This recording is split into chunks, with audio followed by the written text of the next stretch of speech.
Hello friends, welcome to Creative Medicine.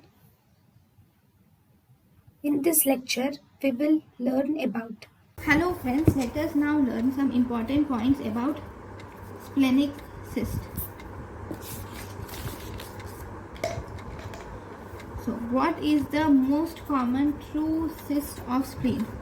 Most common true cyst of spleen is hydatid cyst.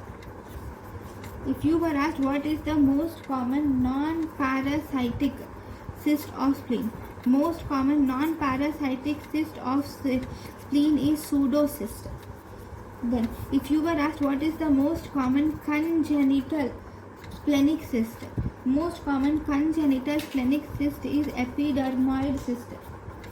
Then, among all this, if you were asked what is the overall most common splenic cyst, overall most common splenic cyst is pseudocyst.